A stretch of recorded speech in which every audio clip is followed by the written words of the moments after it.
All right, Annika, let's take a look at your swim stroke. And the first thing that I notice when I look at it is you've obviously spent some time in the water. Your stroke looks really good. There's just a few minor things that I want to point out um, that we want to work on, and several things I want to point out that you do really, really well.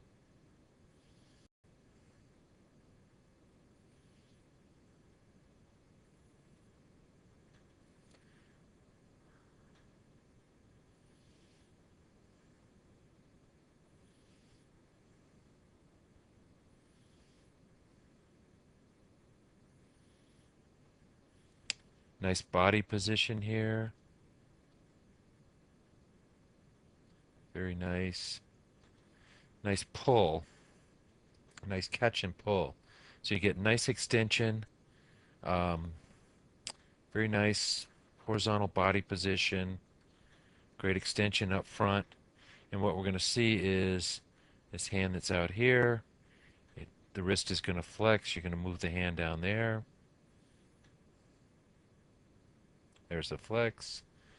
The elbow is going to stay relatively in this position. And then the forearm and the hand are going to move slightly down and slightly back at the same time.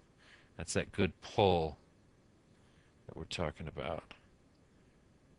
Nice pull. So, excellent pull. Let's go back, and while that was going on, excellent head position. About half the head sticking out of the water, a little less than that. Very nice.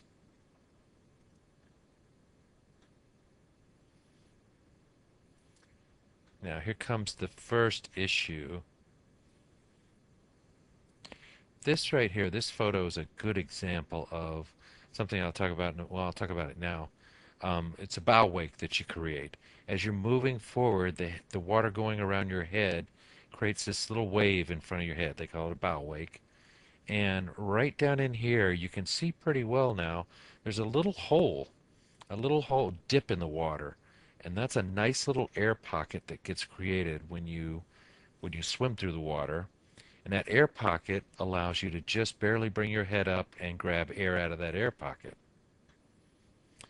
Most of us, though, will do like you're doing here and raise that head way too far. You've over rotated. Now you're looking back up in this direction. We want you to look straight back because you can still see that little pocket that's created by this bow wake. Air right down there available for you. Other than the head position, everything else here looks really good. Nice extension, nice body position, slight over rotation as you're breathing, but that's not too bad. We'd like to see just one goggle in the water or one goggle out of the water. So here's a pretty good look at where um, we want you to be when you take that breath. You don't need to rotate any further than that. This is still, you can still see your head is slightly bent up at the neck. We want to get that a little more horizontal, but that's as far as you're going to need to rotate. And we especially don't want to see, you can see as I go backwards how now the head's in the water and how it pulls up and out of the water. We don't want that head especially pulling up. We should never be able to see back here by your ear. A little over rotation with the head as well as a little bit of lifting with the head. And actually, let's go back and show you the result of that head lifting. All right, if you remember how I showed you that elbow stayed high, the hand started in this position, and then the wrist bent a little bit to start that good catch, and then the hand essentially moved like this where the elbow stayed pretty much in the same spot. It lowers a little bit on each frame, but your hand moves down and back at the same time from the elbow down to the fingertips. That's what happened on a non-breathing stroke. Now we look at a stroke where you're breathing and more importantly, you're lifting that head and over rotating. We'll see what happens to that hand. Because whenever you lift your head, what has to happen is that the back end, your legs and hips, have to drop or want to drop. And your brain senses that, and it's going to make every effort to not let that happen. One of the things that it can do to not let that happen or to correct for that when it does happen is rather than getting a nice catch and pull here, you're going to push straight down with that entire arm in an effort to keep those legs up. There goes the arm pushing straight down, and finally you get a little bit of a bend. And here in just a second, now we're really starting to pull down in here, catch and pull down in there rather than back up here. Part here is just going to be this downward push, and finally now we get some catch and pull. Not terribly bad, but this is the result of lifting that head, and all of this distance right here that you could have been pulling, you're using pushing straight down, which adds nothing to forward momentum and only serves to keep this your legs and hips up. When you don't take that breath, you don't have to do that. Therefore, you can get a good catch and a good pull.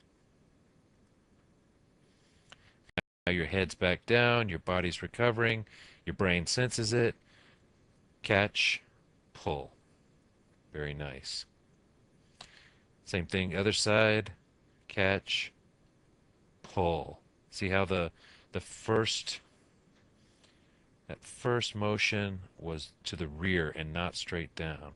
From here, catch, pull, not push down.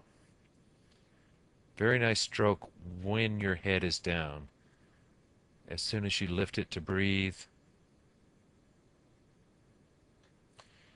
see, you can see this portion of your swim cap down here. It's all air under there. We don't want that to happen. And then here we see the over rotation, where you're looking way up in the sky when you should be looking directly over at the side of the pool. Only one of those goggles needs to be out of the water. Or maybe, worst case, slightly a portion of the second goggle.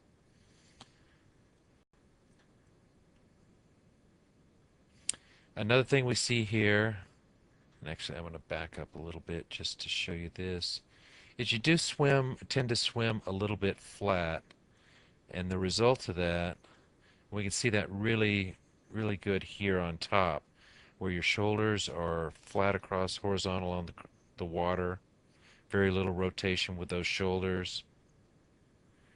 What we're going to see, because the shoulders stay flat, is your arms are going to enter the water almost as a unit rather than what we want to see. This hand pierces a hole in the water. It's followed directly behind it by the wrist, then the forearm, then the elbow, then the bicep, then the shoulder. All that follows right behind the hand through the hole created in the water. Instead, we're going to see splashing back here at your bicep and at your elbow that's caused by this whole arm going in, not completely simultaneous, but almost simultaneously. See all that splashing around the elbow? Most of the arm here has entered the water, the back end of the arm and the front end. Right here in the middle, the forearm's the only thing up above the water. We want to see that. We want to see this forearm go in second after the hand and the upper arm going in after the forearm. All that's caused because you've got to because you're not rotating very much up in the shoulder area, you're swinging your arm around to the side, and then that causes the elbow and upper arm to go in the water. The rest of the arm. A little bit of rotation there, so you do get this arm up a little bit higher. But you can see, once again, the fingers just touching the water now, and there's the almost simultaneously the whole arm splashes right there. We shouldn't see that. We shouldn't see this splash all the way around the arm. Rotation is your key there. On your breathing stroke, we won't see that because you're over-rotating on the breathing stroke. So here comes the breathing stroke. Your body rotates. Let's see what the entry does.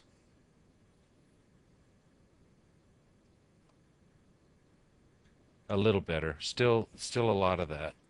Um, so work on the head position as you're breathing. Rotate that chin around, not the forehead. Think of keeping that forehead down in the water and just rotating the chin, almost as if the chin goes up higher than the forehead. And work on each stroke getting over to the side and rotating that body. You'll get a lot of forward propulsion out of rotation as well as the pull. Nice stroke though. Just a couple of little things to work on. Great job.